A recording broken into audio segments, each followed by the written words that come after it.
Today's podcast is actually a sequel to the How to Be a PA podcast that came out, probably about a year ago now, but I'll probably move it up to the front so that these are together. So without further ado, here it is for those getting into the business as PAs, which a lot of people are going to. Here is part 2 of what it takes to be a good PA and what your future may look like. Thanks. Just a little bit of business before we start. There may be a curse word here or there in this episode, so please listen responsibly. As always, our website, theop.io, is up and chock full of tips, tricks, and gooey operator goodness. Make sure to check out the breakdown, where the best operators in the biz explain shots they have done, the musings, where we discuss everything from quick tips to larger concepts of storytelling, the answers, the images, and so much more. I may or I may not take a break or two during this episode, but I promise that none of them will be longer than 22 seconds. Finally, if you are enjoying the podcast, please follow us, write a review, share us with your parents, and talk us up around the water cooler with your friends. So grab a beverage, sit back, and enjoy the op. Thanks for listening. Lock it up, nice and quiet, and let's roll. Rolling. Victor 30 Echo, take 2. Hey, Mark. Hey, Mark. And camera set. Background.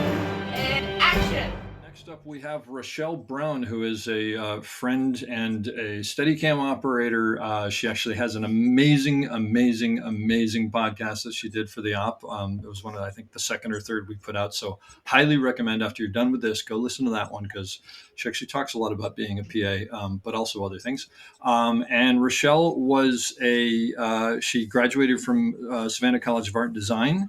Eventually became a PA for a total of 3.5 years, and then worked her way into camera, and is now an up-and-coming Steadicam operator. So, Rochelle, thanks for being here. Thank you for having me. Yeah, it's good to talk to you. So tell me, so you graduated SCAD, and you became a Steadicam operator, and that was it, right?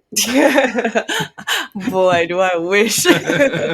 How'd you get into PAing? Because SCAD's in Savannah. I don't know if I mentioned that. Well, I guess I did in the title. And then you drove out to California, right? I think you said that. And then how'd you get into PA work or start working? What'd you do? So how I actually got into PA work, it goes back to my time at SCAD, actually. SCAD has this wonderful film festival every year, and I have a friend of mine who was also a film major. Her and I went to a panel, and there was this woman on the panel from this company called Participant Media, and we ended up asking her some questions that she liked what we asked her.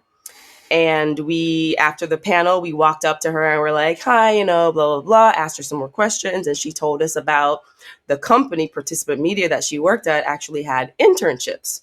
And she encouraged us to apply for them. And so what we did was during our senior year spring break, we flew out here with 2 of our other friends, shared hotel rooms, and we had set up interviews at the production company. So we interviewed and we got the PA the internship. And so we graduated in May. A day later, we packed up all of our belongings into a moving truck, and her mom drove our stuff out to LA, while myself and my then boyfriend drove our cars about a day later behind her. And so we set ourselves up. We all lived together. 4 of us lived together in a house in Pasadena, and the 2 of us ended up PAing at this company named Participant Media. But while I was talking to the HR woman, she mentioned this man named Davis Guggenheim. And she said, Davis also has an office where he takes PAs also. And, if you're interested, you can also PA there. And I go, yes, please. Absolutely. So I had actually 2 internships. So on Monday mornings, I would drive in my little 93 Honda Civic to Santa Monica. And I would do transcribing work on his documentary that he was producing at the time called Waiting for Superman. Oh, great. And then the other 2 days, I would go to my job at FedEx office that I transferred out here. And then the other 2 days, I went to my internship in Beverly Hills at Participant Media. Wow. And so I remember one day I heard that he was producing a show, and I'd been there for maybe a couple months at that point. and I heard that he was executive producing this TV show called The Defenders. And so I like summoned up all my strength and I saw him in the hallway. And Davis was a really nice man. Like he always spoke to me, said hello, whatever. And I walked up to him one day and I was like, "Hi, Davis. I heard that you're executive producing a TV show, and I was wondering, could I give you my resume and you could possibly pass it on to the production office?" Now, granted, I had no idea what any of this job meant. I just knew that I needed to get on a TV show in order to like get introduced to anyone in the camera department. Yeah. And so Davis, he's like, "Yeah, sure, no problem." And I gave it to his assistant, and apparently she sent my info along to her. And maybe like a week or two passed, and I get a phone call from this woman, and she's like, "Hey, I got your info from Davis. We actually just had one of our PAs quit, so we're wondering if you could come in and interview for the job." And I'm like, "No problem, ma'am, no problem." So I go to their office, and at the time they were at LACS because they were the production team for this show called Numbers. And Wait, Numbers what was ending. LACS? LA Center Los Studios? Angeles Center Studios. Gotcha. Downtown. Yeah. Yeah. Okay. And so they were just finishing the last season of a show called Numbers. And this was going to be their new show that they were going to shoot the pilot for. And then hopefully got picked up to go to season. So I go in, I interview, and I get the job on the spot. And I am like elated, like could not even control myself. And so I ended up starting, I think I ended up starting at the end of the week.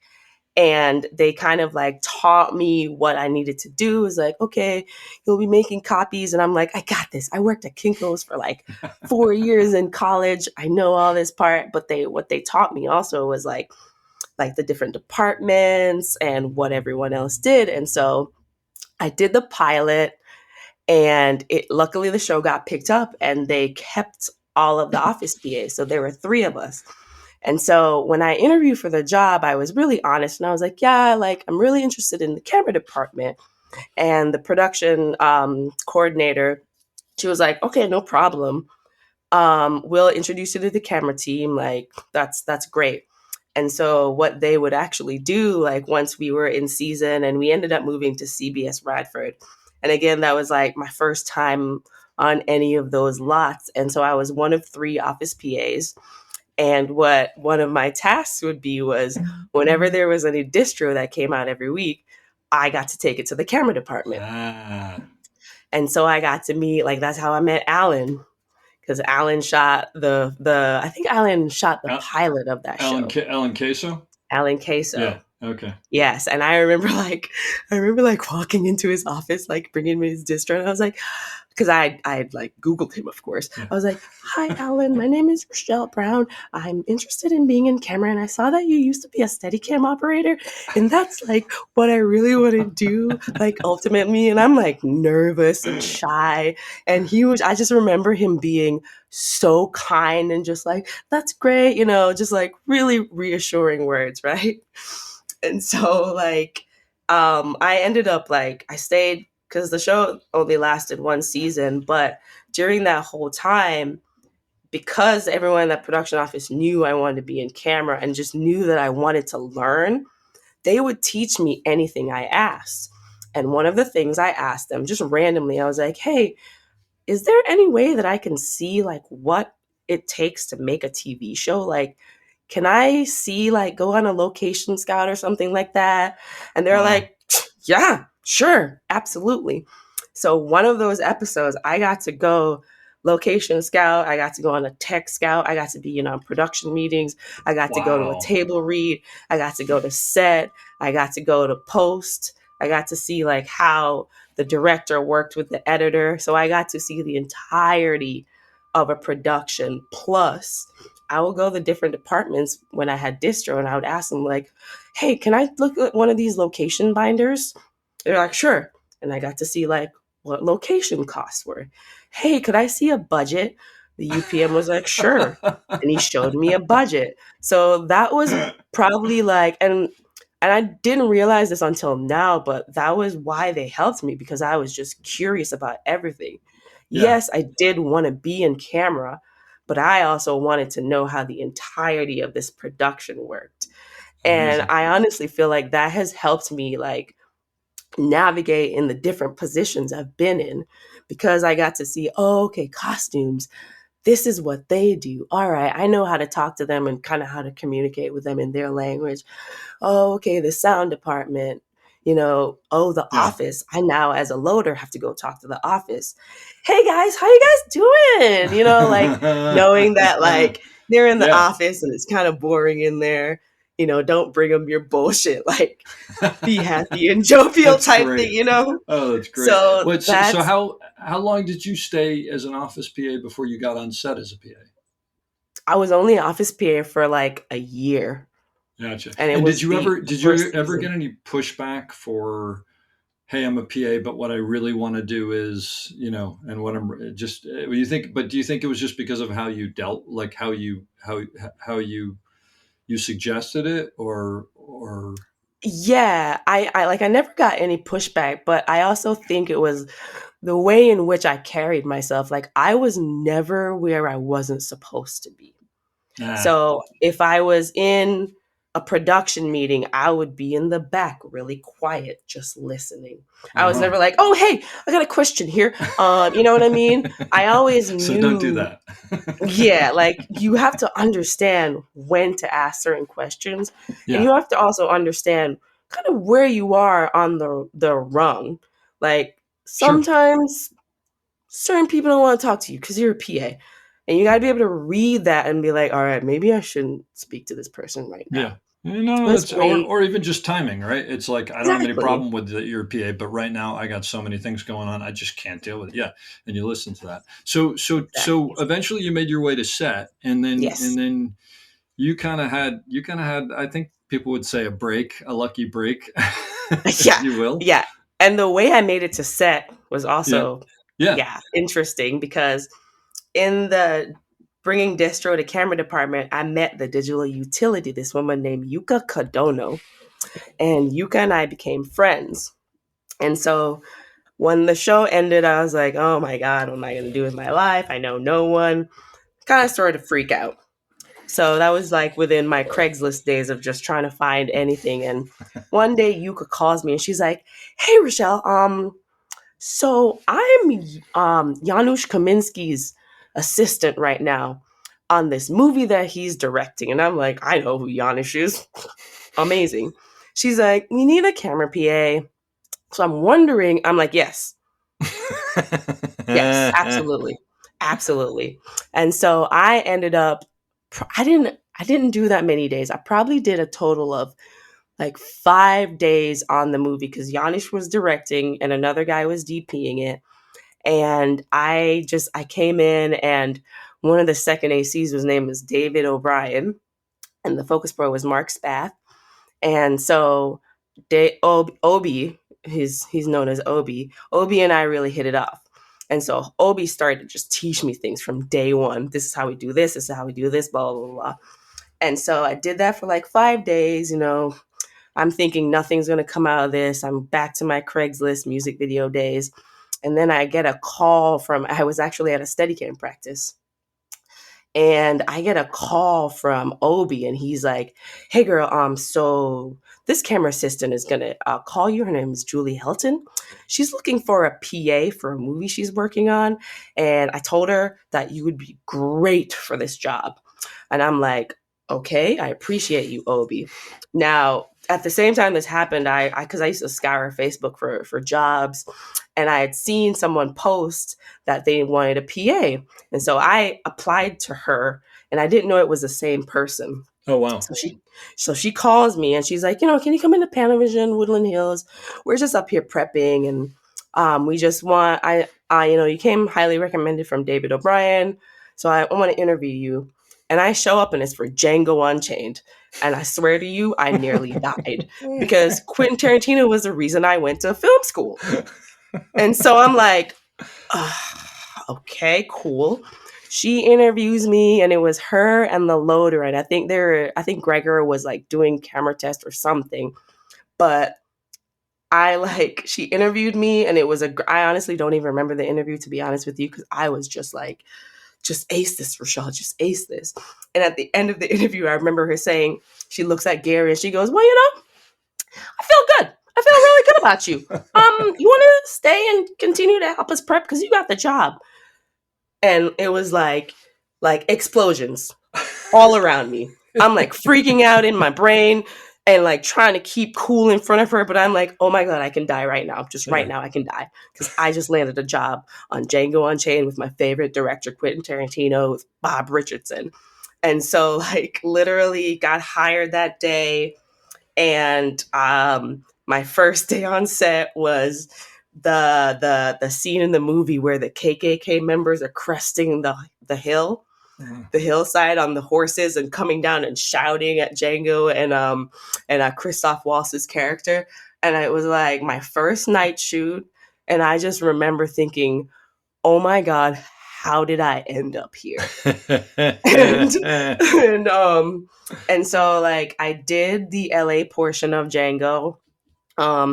Gary the loader, Abe Martinez, who's now a DP, he was the rigging second. Yep. Julie Hilton, she's no longer in the business, she's living her best life. And Gregor Tavernier and Bob, and like they honestly just taught me everything.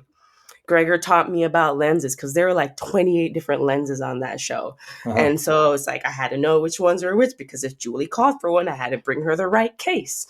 And so between all of them, like Gary taught me about how to load those Panavision cameras. Abe taught me how to, like, what the different pieces of gear was when he was rigging it. Julie taught me how to be on set, showed me, like, watch me do these lens changes. This is how you hand it up. This is what you do here. This is what you do here. Gregor taught me about lenses. He's like, yeah, I know we have 350s, but each 50 does something different.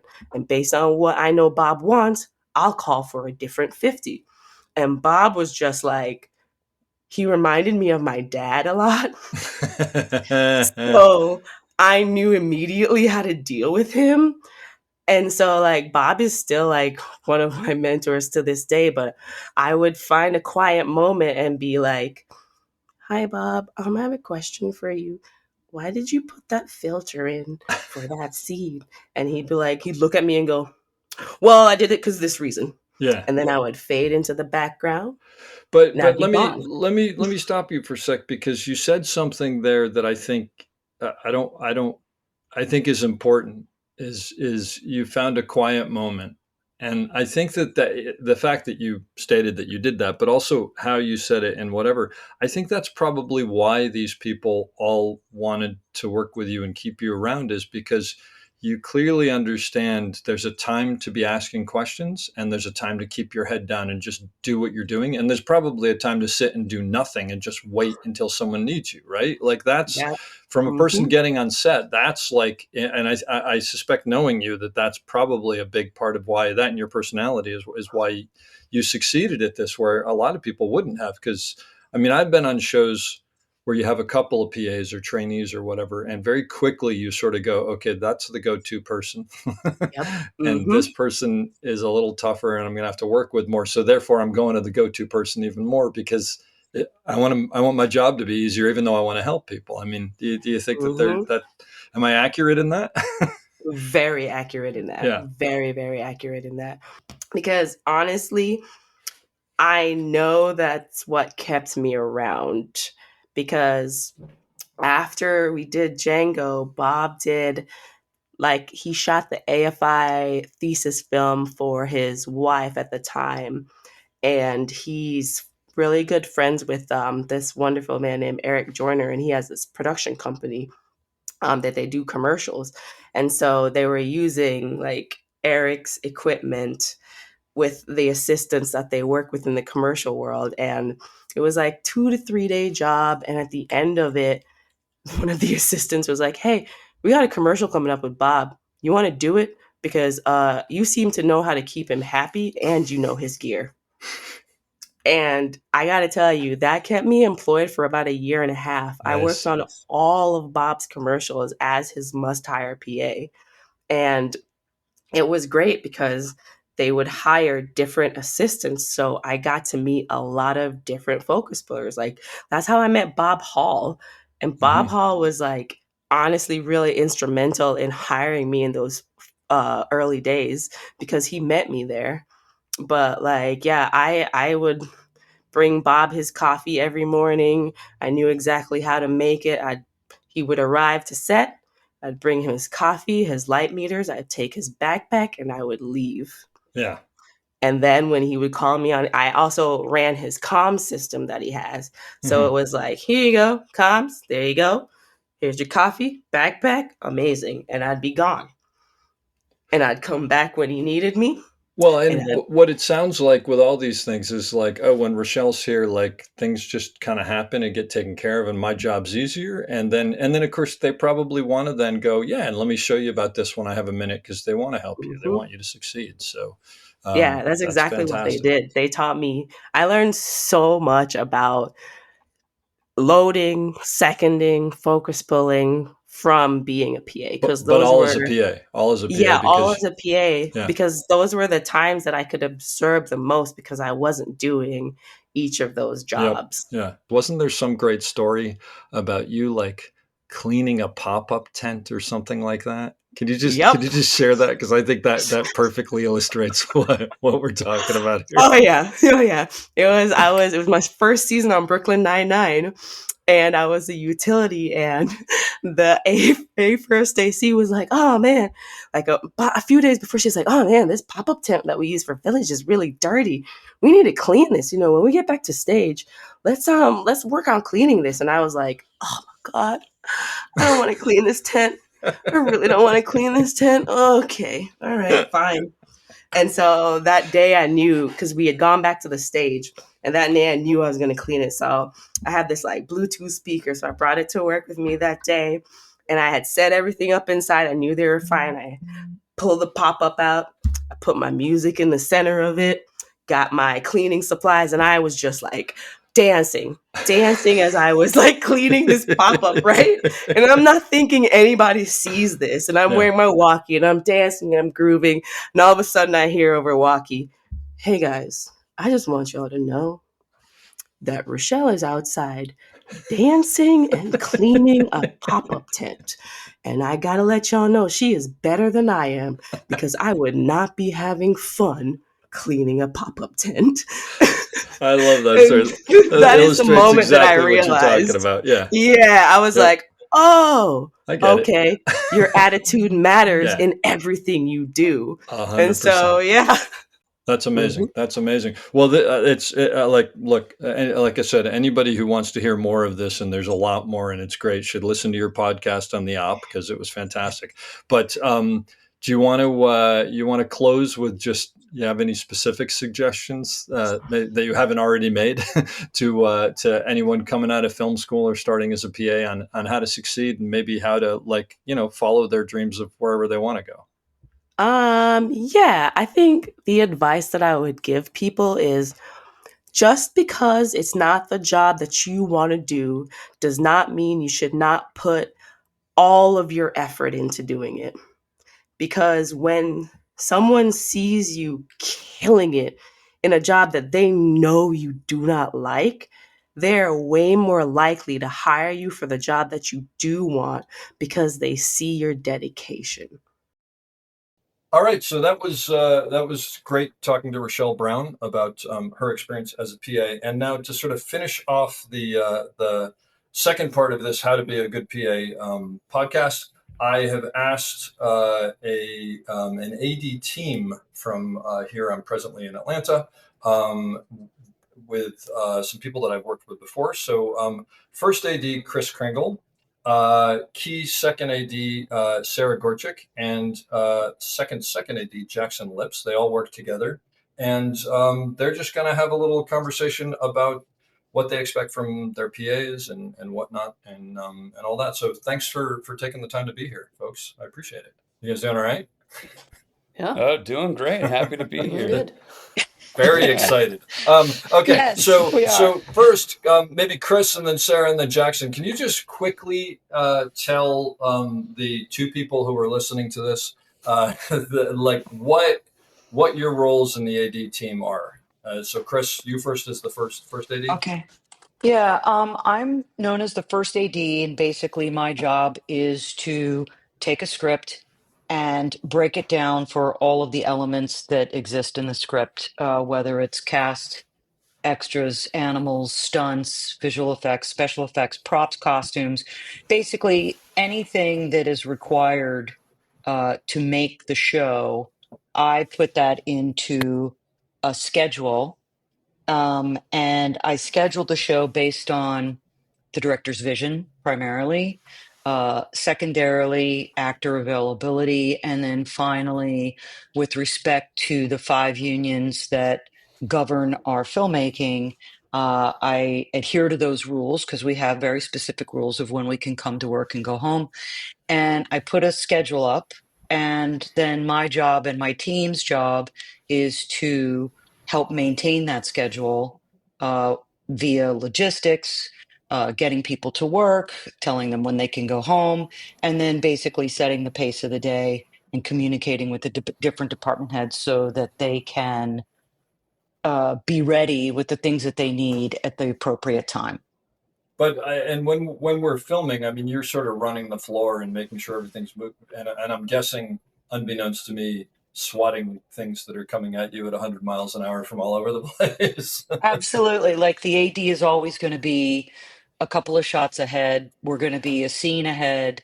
So while we're setting up individual shots to create a scene, I'm always working in the background with my team, teeing things up so that we basically take the wasted air out of the day. Like a filming day is very expensive. You're Yeah. spending anywhere from $75,000 to $500,000 a day, and you need to maximize those dollars as much as you can.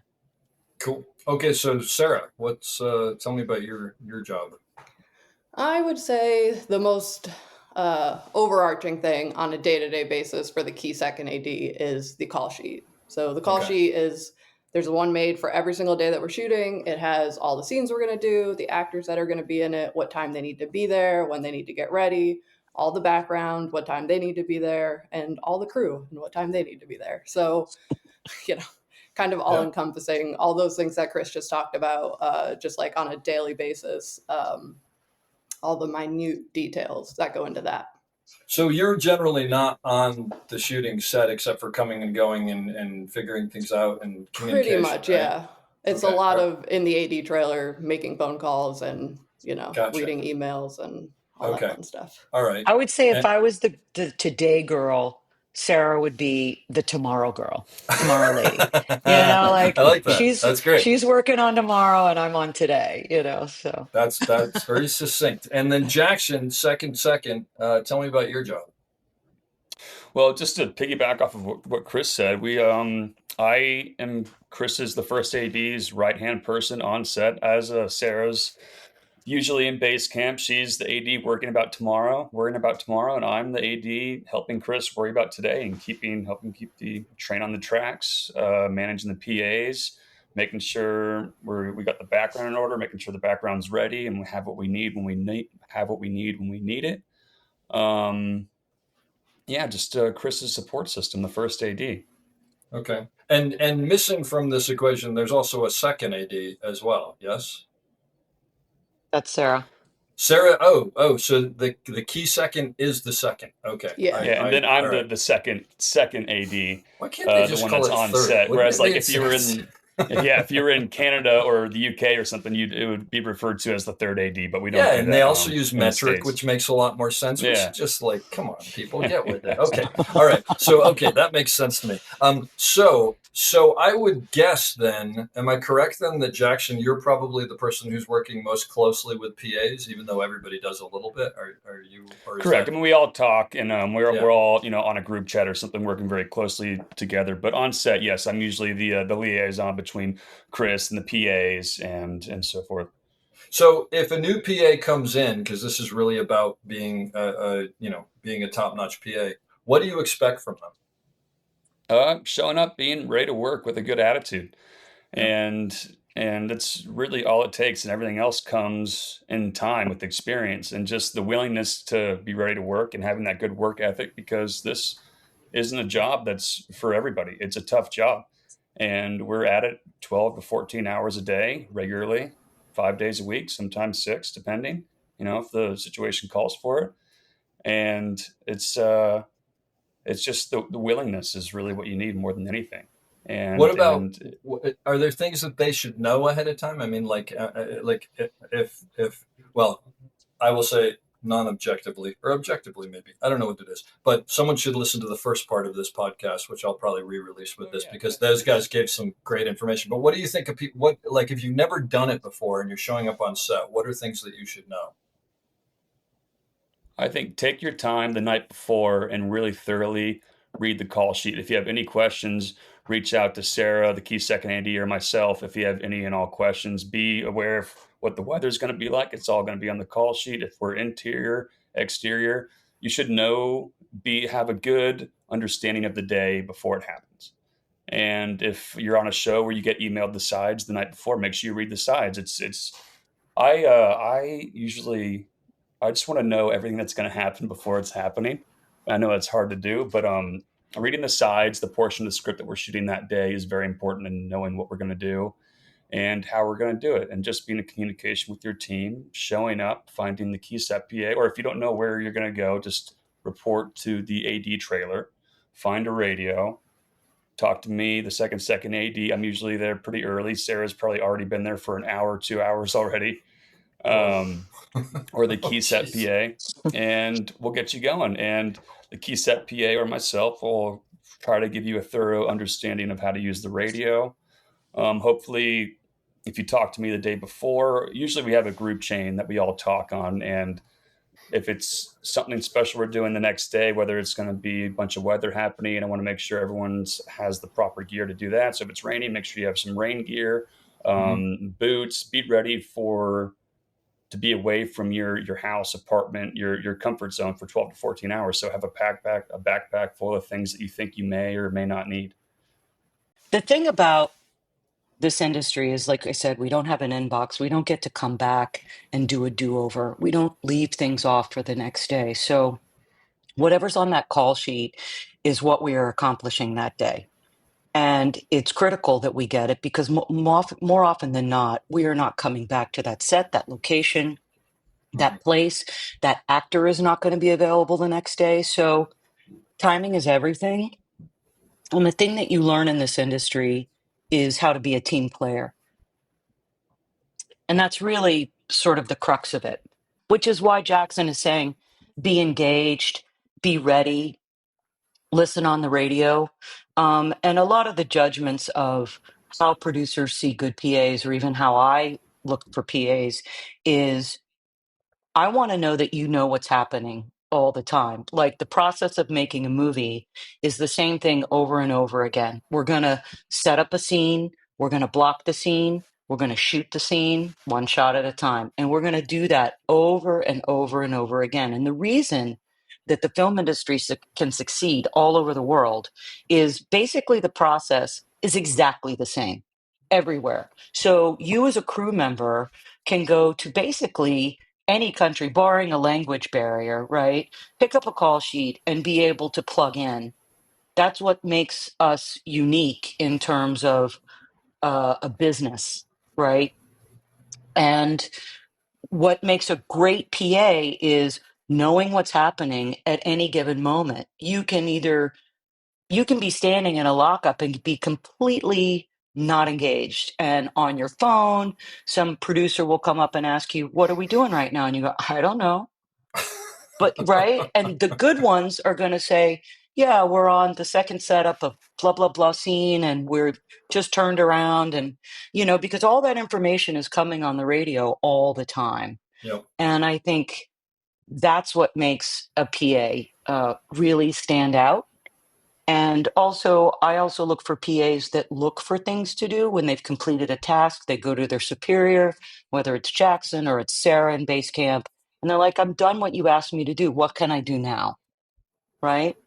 Gotcha. So Those are all things. That's great. That's invaluable. And That's that good in fantastic. between thing for a PA to do, whether it's a lot of background or crew on set. My go-to thing when I was a day player on a show was just pass out waters. If you don't know what to do, offer people waters, be available, knowing people's names. It's always it's really, really helpful. That's a really interesting thing that you said, because actually the funny thing is, like, that'll happen and I'll be like, who is that? And they'll go, that's so and so. And I'm like, all right, cool. That's great. That's a really good tip. So Sarah, do you have like your own group of PAs who are dealing with base camp that you're in charge of then? I mean, not so much. If we have a helper or two at base camp, they'll be mostly reporting to either our base camp AD or our base camp PA. Okay. All right. But I've certainly had a PA save the day once or twice by being at base camp and being at the ready to help me with something. Like, is that something you can share, like what that was? Is it specific, or you're just saying in general, like there's a like I mean, they've been there to help? I feel like once or twice it's been early in the morning at base camp and I've looked around because something needed to be done and I'd be like, oh, the PAs aren't in yet, it's too early. But then there'd be that one PA that showed up super early and I'd be like, can we put you on the clock? I really need help with this. And like, Yeah. it's clutch, man. That's like, great. That's fantastic. And the thing that I noticed that none of you mentioned was that none of them should ever look the Steadicam operator directly in the eye, which I thought was really important information to pass on. But maybe times are changing. I don't know. It's just I miss the old days. Are there any? So like we talked about dues. Can I ask each of you for something from the past where a PA did something that, and you don't have to name the PA, you don't have to name the show, but like just something that like you don't want, it's not a good thing to do, like something that you've seen a PA do that's just like, don't do that. Do you have any? Yeah. Oh, yeah. Chris is making a list. Come on, what do you got, Chris? Come on. The most egregious was we had a PA that would frequently disappear, like just sort of be gone. We don't know where he is, but then he would show back up like 4 hours later, all hyped up and super engaged and dropped in and, and clearly high. So that was, and we couldn't really sort of figure out how to, even with there was warnings, how to make a change. So ultimately, what happened was we were filming overnight on stage, and the second AD caught him sleeping on one of the sets. So this is something you don't want to do. Just don't do that. Yep. Okay, that's good. You know. So don't get high and don't sleep on the sets. Sarah, don't sleep on the sets. You have a story? I feel like one of my pet peeves and like overarching things, and this is like almost a safety thing too, like when you're day playing PA and you're just getting started, you're bouncing from show to show.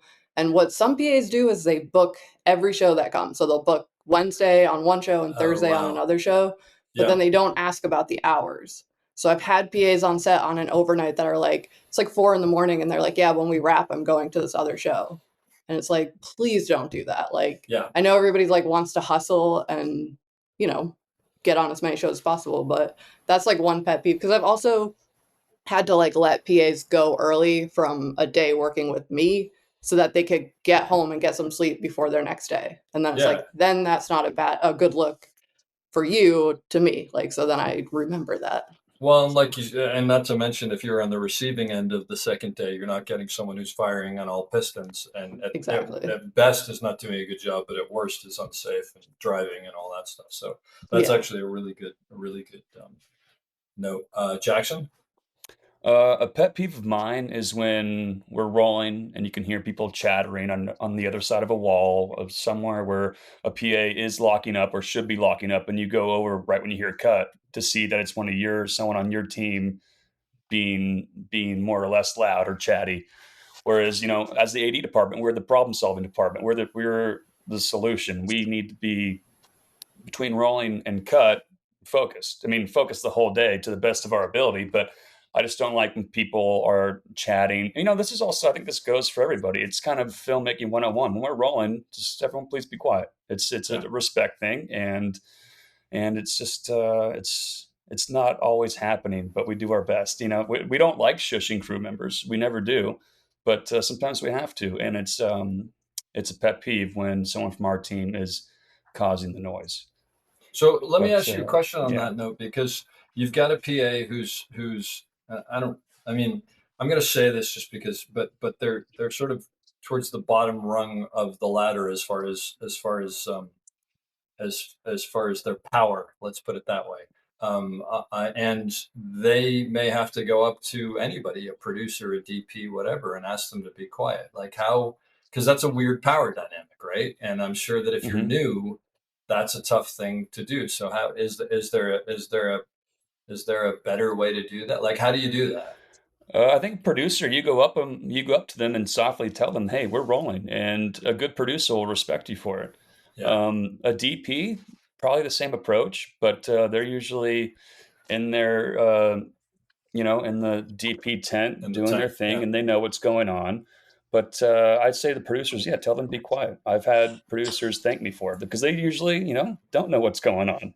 They may be there, but they don't always know what's going on. And on top of that pet peeve thing, I think just being on your phone too.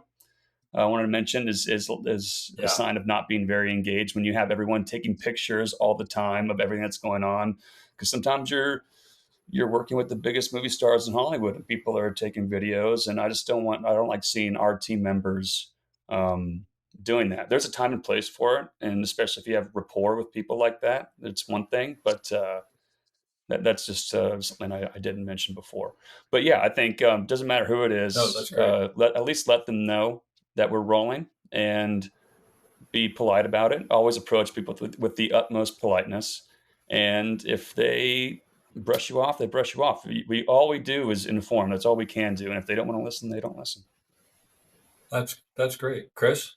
Yeah, I was just going to say that, you know, some of the most interesting stuff we do is we get to watch actors transform themselves into another character and literally become someone else to the point where I've witnessed like scenes that have brought tears to my eyes. And so that space that we create for these actors to deliver this drama, this story, this thing that is going to carry this to our audiences is truly important.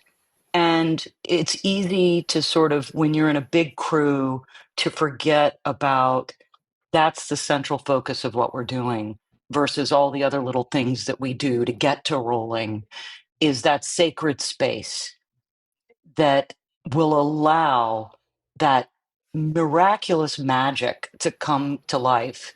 And, and I think some people just don't respect that for whatever reason. Most of us do. But there are some, maybe they're not on the rolling part of the set. Maybe they're on the prep, rigging something or doing something where they may not be a part of that on a daily basis. And those are the people that we usually end up clashing with because their schedule is different than ours, That's you great. know. That's fantastic. Anybody else have anything else they want to throw in before I ask you my final question?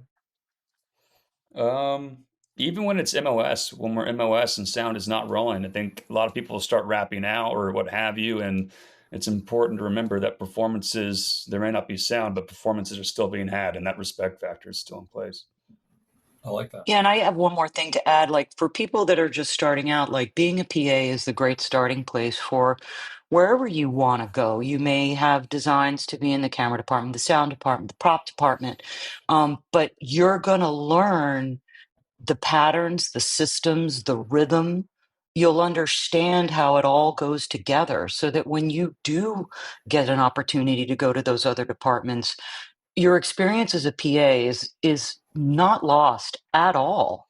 It's going to be the very foundation that you're going to need, and it's the place where you learn the most. You get to float between all the departments versus being very specific when you become a member of a certain department.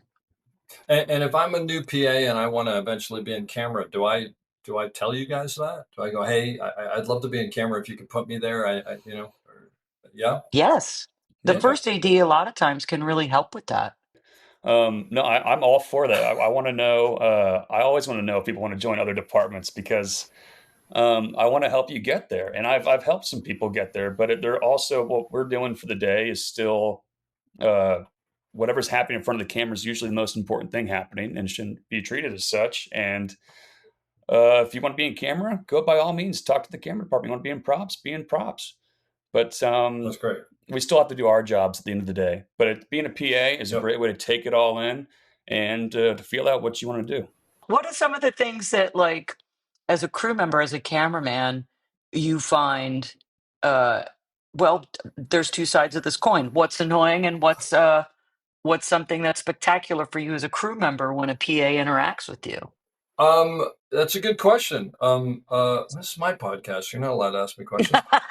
No, well, look, I would say the things that annoy me are probably similar to what, people being on their phone, people not paying attention, people not, I mean, it's the standard stuff, right?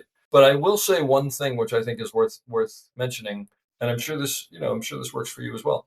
I will run into PAs who really, really are, in my case, interested in Steadicam or interested in camera operating or whatever. And I'm totally cool with them talking to me about it. But they got to pick their moments and I'll have a PA. Like if I'm on a remote head, right, and I've asked for a PA to stand with me so that I can relate to the AD or relate, so on. And they're that person who's really interested in the remote head. It's like, absolutely, we can talk about this at lunch, or I'll even like bring you out at lunch and like have you mess around with it, but like right when I'm trying to like figure something out is not the time to go, hey, what does that button do, or what is this? And I always feel badly because like I never want to sort of like smack that down, because you always want people to be interested, but at the same time it's like, dude, this is not a good time to do this, because Robert De Niro is there doing one take and I or whatever. So yeah, that's a pet peeve of mine. And then I would say, the things that are great are like when they've got all the answers, and I go, hey, can you ask the AD blah blah blah? Yeah, I'll check with them, but I'll just let you know I heard over the walkie that or whatever. And sometimes when they're actually queuing us in on things that they're hearing that are coming down the pike, just so hey, we just heard that the actor's going to be another 15 minutes if you want to do another rehearsal or whatever. So I think passing on that information, it's just having your head in the game. Well, listen, thank you so much for being here. This was really great. There was a lot of information. I learned a lot, which is always a plus. I'm going to leave you with the question that I leave everybody. But since I have three of you, I'm going to change it up a little bit. I'm going to ask you the question. I'm going to ask Sarah first, and then Jackson, and then Chris. But the thing is, you can't say what someone already said, so you got to come up with your own answer. So Sarah, you can say whatever you want, but Jackson and Chris, you have more time to think about it. So the question that I ask everybody when I finish is advice for anyone getting into the business today on how to succeed, or something that you wish you knew back when you started that you know now. I mean, I guess honestly, it's just like if you're super green and it's going to be your first day on a set ever, like don't panic. Like literally everyone standing on a set has had that day. And so you shouldn't like Jackson was saying earlier, like read your call sheet the night before. Like if you don't know how to make heads or tails of a call sheet, your day one, you can literally ask any other PA. And I feel like when I first started out, I was like deer in the headlights, like I look crazy, but it's like literally everybody has had that day. So I guess I would say that. That's great. Jackson? I'd say introduce yourself to the ADs and let your superior or let somebody know that it's your first day. Because I always tried to fake it, but there's moments where I wish somebody knew, and I kind of played it off like, oh, that's where someone would come up to me and be like, oh, that's not how you do that, and I'd just be like, oh, duh, yeah, obviously, and they'd show me how to do it. But I think just try to learn everyone's names and be respectful of everybody around you. Be a sponge, take everything in, everything you possibly can, and it's what we do is a lot of fun, and it's really cool seeing the end product. But I think it's important to know and to remember that a lot of people see film sets as playgrounds, but they're actually construction sites, and it can be dangerous. So you need to be careful. And I learn something every single day to this day, so it doesn't stop. Um, it all comes with experience, and you just got to take it day by day. That's great. And Chris. Yeah, mine is sort of on the same line, but yet different. You're going to be dropped into a group of 120 people that have various degrees of experience, anywhere from a veteran to a 1 year novice. And sometimes meshing all of those personalities and getting all of the people working in symphony and concert with one another can be difficult. And sometimes there's just going to be days that are just hard. And there are going to be personalities that are, um, some people, come to work and they've had a bad day that day. And you just can't take all of that to heart and you can't wear it.